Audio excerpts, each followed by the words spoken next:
Hari ini kita akan belajar melanjutkan materi minggu lalu mengenai organisasi kehidupan. Minggu lalu kan kita udah belajar tentang sel ya anak-anak. Dan kali ini kita akan melanjutkan materinya yaitu tentang jaringan, organ, sistem organ pada manusia dan tumbuhan. Nah, kita bahas pengertiannya terlebih dahulu. Sebenarnya minggu lalu kan udah kita bahas satu persatu ya. Sebelum masuk ke jaringan, Ibu mau review terlebih dahulu. Sel itu apa, anak-anak? Yang bisa menjawab silakan di-unmute. Sel itu apa? Ayo. Silakan Lana. Sel itu adalah unit terkecil di makhluk hidup atau tubuh manusia. Ya, sel itu adalah unit terkecil. Unit atau bagian struktur yang mempunyai struktur dan fungsi yang ukurannya terkecil yang menyusun suatu makhluk hidup. Ibu ulangi, jadi pengertian sel itu adalah unit fungsional dan struktural terkecil yang menyusun makhluk hidup. Tadi Lana menyebutkan contoh salah satunya adalah tubuh kita manusia, ya. Manusia ini susunan terkecilnya adalah sel. Tuh, betul sekali Lana, bagus sekali jawabannya. Lanjut ya. Nah, sekarang kita bahas tentang jaringan. Jadi, jaringan itu, apa sih jaringan itu? Nah, sel-sel tadi yang memiliki fungsi dan bentuk yang sama akan berkumpul menjadi satu. Jadi pengertian dari jaringan adalah kumpulan sel yang memiliki fungsi dan bentuk yang sama. Itu pengertian dari jaringan. Selanjutnya, nah, si jaringan tadi dia akan bergabung menjadi satu, maka akan terbentuklah organ. Kemudian, organ-organ akan bergabung, maka terbentuklah menjadi sistem organ. Dan sistem organ akan bergabung menjadi satu, sehingga terbentuklah organisme atau satu makhluk hidup. Ini adalah pengertian dari jaringan organ, sistem organ, dan organisme ya anak-anak. Kemarin kita sudah bahas organisasi kehidupan, urutannya itu adalah sel, jaringan, organ, sistem organ, dan organisme. Nah, sekarang mari kita bahas satu persatu. Jaringan manusia terlebih dahulu yang akan kita bahas. Jadi kita akan membahas manusia dan tumbuhan. Nah, jaringan manusia ini sebenarnya mirip atau sama dengan jaringan yang ada pada hewan, khususnya mamalia. Oke, perhatikan gambar berikut. Ternyata jaringan pada manusia itu jenisnya berbeda-beda. Ada jaringan tulang rawan. Nih ya, yang ini yang Ibu tunjuk. Kemudian ada jaringan ikat, jaringan otot, jaringan epitel, jaringan darah, jaringan tulang, jaringan syaraf, dan jaringan adiposa atau jaringan lemak. Nah, kita akan bahas satu persatu ya anak-anak. Jaringan otot terlebih dahulu. Nah, jaringan otot ini dia memiliki fungsi sebagai alat gerak aktif. Nah, berarti dia untuk pergerakan kita. Makanya kenapa kita bisa berjalan, berlari, melompat, menyentuh benda. Nah, itu karena adanya jaringan otot ini. Nah, jaringan otot dia terdiri dari 3 jenis. Ada otot polos, otot jantung, dan otot lurik. Kenapa sih dibedakan menjadi 3? Nah, kalian perhatikan. Ini adalah gambar jaringan otot yang menyusun tubuh kita. Nah, ini jenis-jenis ototnya. Ada otot jantung, otot rangka atau otot lurik sama saja, dan otot polos. Kalian bisa lihat dari segi bentuknya. Kalau otot jantung dia serabut. Kalau otot rangka dia bentuknya silinder atau silindris. Nah, otot polos dia bentuknya gelendong. Nah, selain dari segi bentuk, ini juga punya karakteristik masing-masing dari tiap otot ini. Nanti akan lebih mendalamnya kalian bisa mempelajarinya di kelas 8 nanti. Di kelas 7 ini kita hanya membedakan saja jenis otot. Kalau otot jantung, dia menyusun khusus organ jantung ya anak-anak. Sedangkan otot rangka atau otot lurik yaitu menempel pada rangka kita.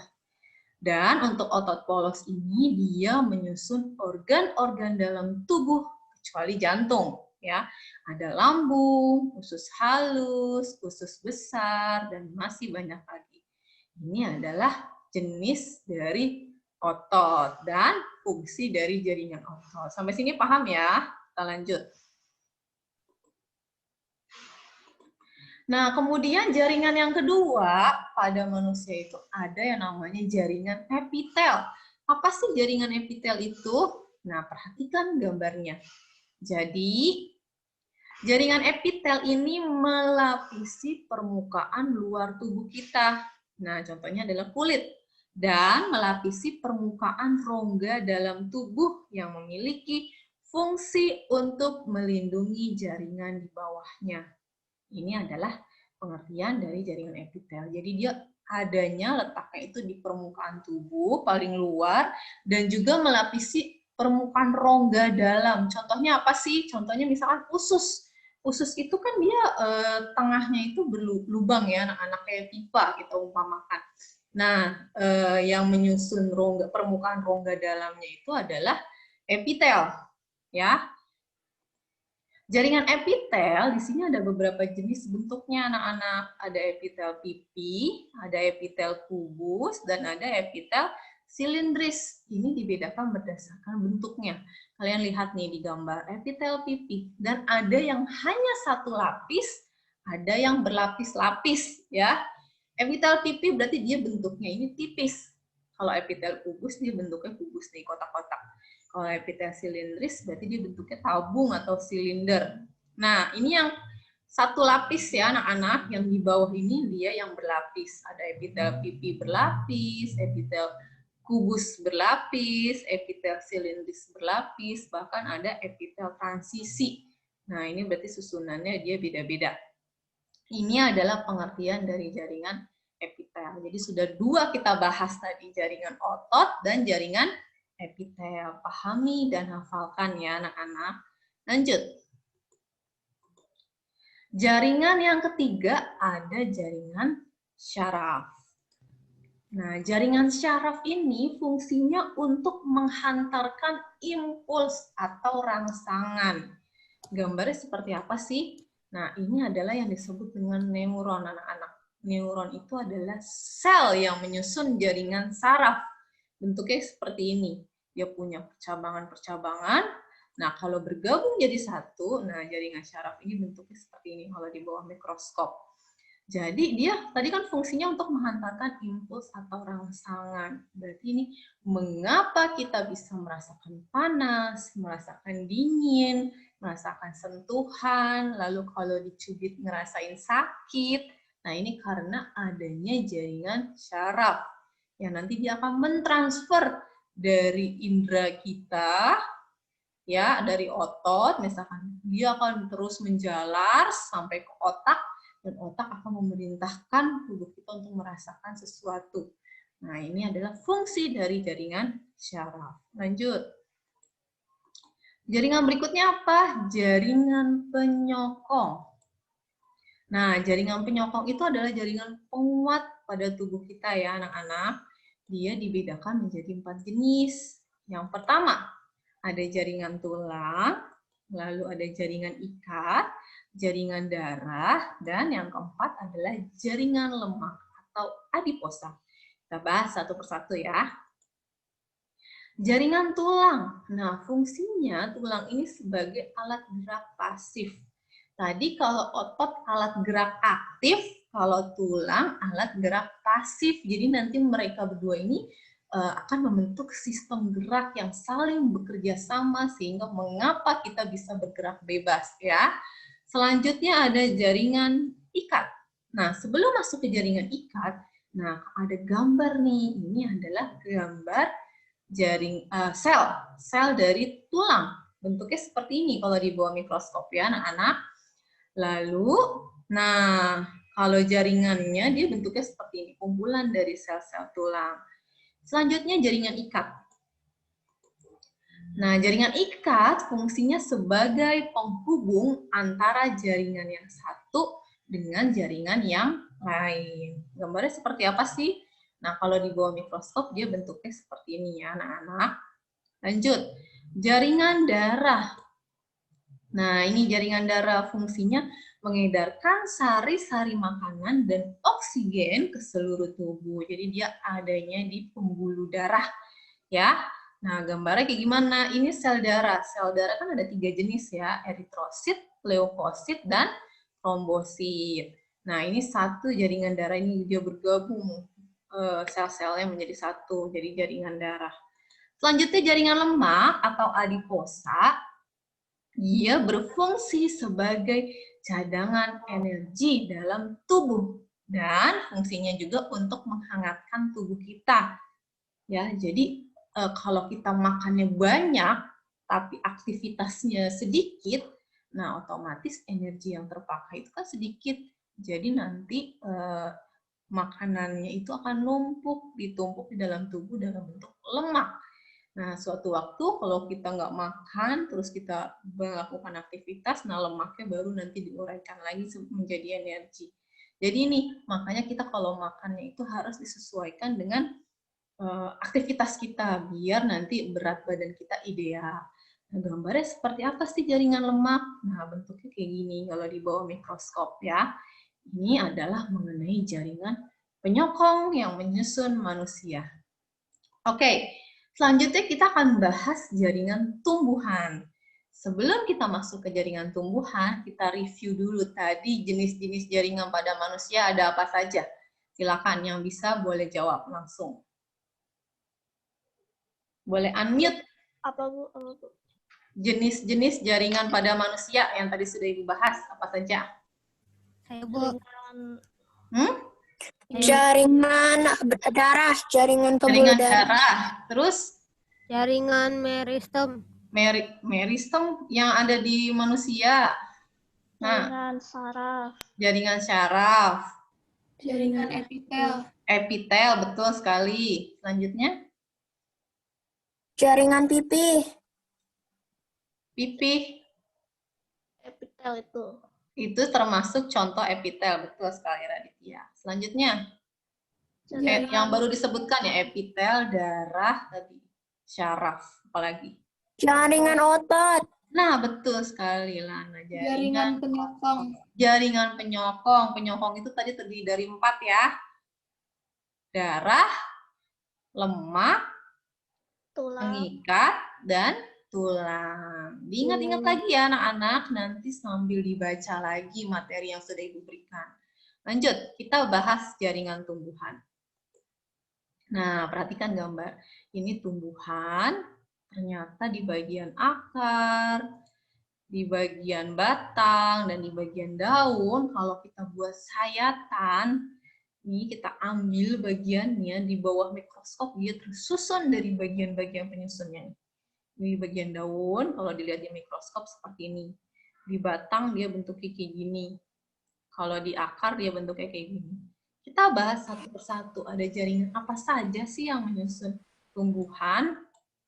Yang pertama adalah jaringan meristem. Ya, tadi sudah ada yang menyebutkan, ya berarti udah baca materinya. Apa bagus sekali. Jaringan meristem, lihat gambar. Apa sih jaringan meristem itu? Nah, ternyata jaringan meristem pada tumbuhan berfungsi untuk pertumbuhan. Ya. Nah, karena dia berfungsinya untuk pertumbuhan, maka sel pada jaringan meristem ini aktif membelah, ya anak-anak. Lanjut. Nah, jaringan meristem letaknya ada di mana? Dia ada di ujung batang dan ada di ujung akar. Nah, ini kalau di mikroskop, ini kita ambil gambar dari tunas apikal, yaitu tunas yang paling ujung atau paling atas dari batang. Pucuknya ya. Nah, lihat. Dia berarti ini selnya itu adanya, itu berarti jaringan itu ada di setiap ujung-ujungnya tumbuhan itu? Betul sekali, Gania. Ya, ada di ujung paling atas, yaitu di ujung batang, pucuknya, dan ada di ujung paling bawah, yaitu ujung akar. Nah, si meristem ini lihat, ini sel-selnya dia aktif membelah Maka membelahnya jadi awalnya dikit, selnya lama-lama banyak karena membelah terus sehingga menyebabkan kenapa tumbuhan bisa terus tumbuh tinggi ke atas dan akarnya terus memanjang ke bawah. Ya, paham ya sampai sini? Lanjut. Selanjutnya jaringan yang kedua pada tumbuhan adalah jaringan epidermis. Nah, lihat ini adalah gambarnya. Jaringan epidermis, dia fungsinya untuk melindungi jaringan di dalamnya. Nah, karena dia berfungsi untuk melindungi, maka otomatis epidermis ini letaknya di permukaan paling luar ya anak-anak. Dan dia ini terdiri dari satu lapis sel yang tersusunnya rapat, tidak ada rongga-rongganya. Nih, kalau digambarkan ya seperti ini ya. Dia satu kotak-kotak ini tersusun rapat sekali, berbaris rapi, dan dia permukaannya ini terletak di paling luar karena fungsinya untuk melindungi. Ini adalah jaringan epidermis. Selanjutnya, jaringan parenkim. Nih gambarnya kalau di bawah mikroskop. Jaringan parenkim, dia itu disebut juga dengan jaringan dasar. Kenapa disebut dengan jaringan dasar? Nah, karena ternyata parenkim ini letaknya ada di seluruh bagian tumbuhan, baik di daun, di batang, maupun di akar. Nah, jaringan parenkim ini fungsinya untuk apa? Dia berfungsi untuk menyimpan cadangan makanan dari hasil fotosintesis. Sebentar. Nah, ini adalah gambarnya anak-anak. Ternyata kalau tadi kan parenkim epidermis itu kan dia tersusun rapat. Kalau parenkim, nah dia ada rongga-rongganya di sudut-sudut selnya dan bentuknya dia heksagonal. Ini kalau dilihat di mikroskop bentuknya seperti ini ya anak-anak. Lanjut. Kemudian ada jaringan pengangkut pada tumbuhan. Ini gambarnya. Jaringan pengangkut pada tumbuhan terdiri dari dua jenis. Yang pertama adalah silem atau nama lainnya pembuluh kayu. Nah, silem ini fungsinya mengangkut air dan mineral dari akar ke daun. Sedangkan yang kedua adalah floem atau pembuluh tapis. Dia fungsinya apa? Nah, sama mengangkut juga, tapi yang diangkut si floem ini adalah hasil fotosintesis dari daun ke seluruh bagian tumbuhan. Karena fotosintesis ini terjadinya di daun. Dia akan diedarkan ke seluruh bagian tumbuhan. Ini kalau preparatnya, kalau kita lihat di bawah mikroskop, bentuknya seperti ini anak-anak. Floem ini yang di luar, dia di tengah-tengahnya ada kambium untuk pelebaran batang. Ini floem, dan silem yang di dalam. Ini silem. Lihat, ukurannya, lingkarannya itu lebih besar yang silem dibandingkan floem. Ini kalau kita sayat secara mendatar ya anak-anak, atau horizontal. Kalau kita lihat batang itu kan dia tegak, vertikal. Nah, sebenarnya dia bentuknya ini, kalau dilihat ini kan cuma bulat-bulat doang. Nah, kalau dilihat secara vertikal, secara memanjang, dia itu kayak pipa-pipa. Nah, pipa-pipa ini untuk mengangkut tadi. Kalau silem mengangkut air dan mineral, kalau floem mengangkut hasil fotosintesis. Tuh ya. Lanjut. Jaringan penyokong. Nah, perhatikan gambar. Jaringan penyokong pada tumbuhan ini fungsinya untuk menyokong atau menegakkan tubuh tumbuhan. Nah, ternyata ada dua jenis jaringan penyokong pada tumbuhan, yaitu yang pertama, kolenkim. Dia sifatnya gimana sih kalau kolenkim? Dia sifatnya lunak dan biasanya terdapat pada tangkai daun dan batang tumbuhan yang warnanya hijau. Ada yang bisa menyebutkan tidak tumbuhan yang batangnya warna hijau? Ayo, ada yang tahu tidak? Halo? Ada yang tahu? Pertanyaannya apa, Bu? Contoh tumbuhan yang batangnya warnanya hijau. Ada yang tahu tidak? Gak tahu. Nggak tahu. Nah, ini biasanya banyak terdapat pada sayur-sayuran. bayam, kangkung, ya, dan sebagainya. Jadi biasanya kalau kalian bambu, ya, Akmal, biasanya kalau kalian pegang bayam sama kangkung, kan dia batangnya warna hijau, dia lebih lunak dibandingkan misalkan batang pohon mangga yang kayunya keras dan berkayu warna coklat. Karena si batang bayam sama kangkung ini dia penyokongnya adalah kolenkim. Satu lagi adalah sklerenkim. Kalau sklerenkim dia sifatnya keras dan terdapat pada batang tumbuhan. Contohnya tadi batang pohon mangga, pohon jambu, biasanya dia warnanya coklat. Ya, ini perbedaan bentuknya. Ini kolenkim dan ini adalah sklerenkim. Ya, itu adalah jenis-jenis jaringan pada tumbuhan. Kita akan masuk ke materi berikutnya, organ. Sebelum ke organ, coba review kembali tadi yang sudah Ibu bahas. Jenis-jenis jaringan pada tumbuhan ada apa saja? 1. Epidermis. Epidermis, betul. 2. Parenkim. Parenkim. Selanjutnya? Meristem. Meristem, tepat sekali. Diana, lanjut. Pengangkut. Pengangkut. Satu lagi apa? Ada pengangkut, parenkim, meristem, Penyokong. penyokong, sama epidermis, ya. Itu adalah jenis-jenis jaringan pada tumbuhan. Selanjutnya kita akan bahas tentang organ, anak-anak. Kita bahas organ pada hewan dan manusia terlebih dahulu, ya. Nah, lihat, ternyata jenis-jenis organ nih. Pada manusia ada usus kecil, usus besar, ada ginjal, ada paru-paru, otak, lambung, jantung, dan hati. Contoh organ pada hewan dan manusia, nih dari gambar itu kita ambil contoh beberapa.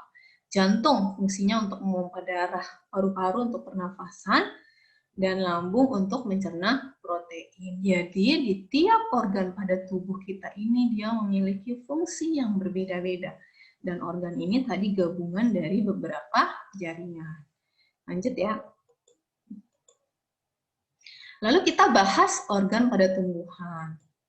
Nah, organ pada tumbuhan dibedakan menjadi 2, anak-anak. Ada organ inti dan ada organ tambahan. Organ inti itu ada 3, yaitu akar, batang, dan daun. Sedangkan organ tambahannya yaitu bunga dan buah. Nah, akar berfungsi untuk menyerap air dan mineral dan mengokohkan tumbuhan. Batang berfungsi untuk menegakkan tumbuhan. Daun berfungsi untuk tempat fotosintesis. Bunga berfungsi sebagai organ reproduksi, dan buah berfungsi sebagai pelindung biji.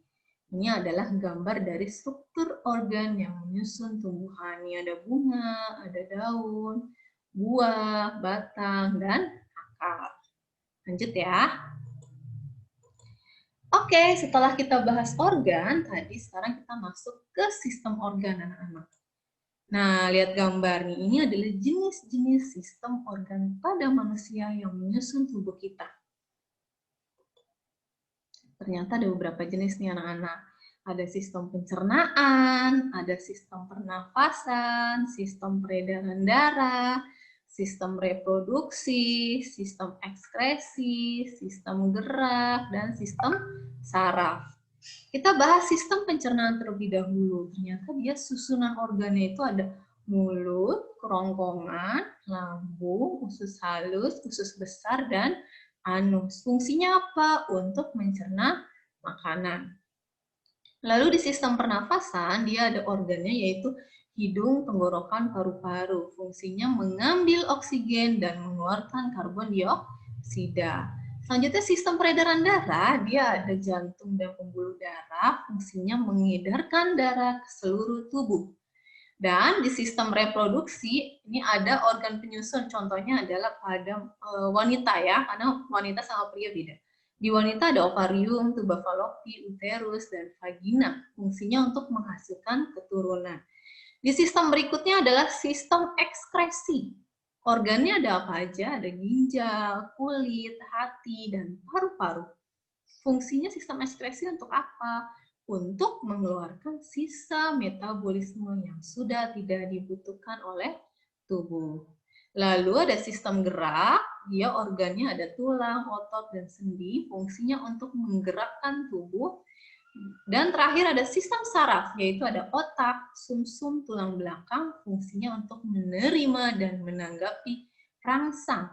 Ini adalah sistem-sistem organ yang menyusun tubuh kita. Di tumbuhan kayak gimana sistem organnya? Nah, kita bahas nih. Ada 2 jenis sistem organ pada tumbuhan, yaitu sistem transportasi dan sistem pernafasan atau respirasi. Nah, di transportasi, organ penyusunnya ada akar, batang, daun. Fungsinya mengedarkan air, mineral, dan hasil fotosintesis. Kalau di sistem pernafasan, ada stomata, lentisel, dan akar, yaitu fungsinya untuk masuknya oksigen dan keluarnya karbon dioksida. Selanjutnya, semua sistem organ pada tiap individu itu akan bergabung menjadi satu, maka terbentuklah organisme. Ya, jadi organisme ini adalah gabungan dari sistem organ. Contohnya ada apa aja? Kita udah pelajari, ada 5 kingdom ya, Monera, Protista, Fungi, Plantae, Animalia. Ada manusia, hewan, tumbuhan, bakteri, dan jamur. Ya, ini adalah contoh dari beberapa spesies atau organisme yang ada di dunia. Oke, anak-anak. Selesai pertemuan kita hari ini. Sampai sini ada pertanyaan? Enggak, Bu. Paham ya semua ya? Paham. Ya, alhamdulillah. Berarti materi yang sudah Ibu sampaikan jelas ya. Nah, anak-anak yang hadir di Zoom hari ini ada 52. Tapi yang sudah absen, sudah masuk dari 52, berarti pas. Oke, kalau tidak ada pertanyaan, Ibu mau mengingatkan yang belum mengumpulkan tugas menggambar sel hewan dan sel tumbuhan, masih Ibu tunggu ya, yang sudah mengumpulkan tepat waktu. Nah, ini Ibu sangat mengapresiasi sekali. Kemudian, kalau tidak ada pertanyaan, kita kembali ke Google Classroom ya, anak-anak. Ibu menyiapkan kuis 5 soal pilihan ganda. Silakan dikerjakan ya. Oke, paham ya? Assalamualaikum warahmatullahi wabarakatuh.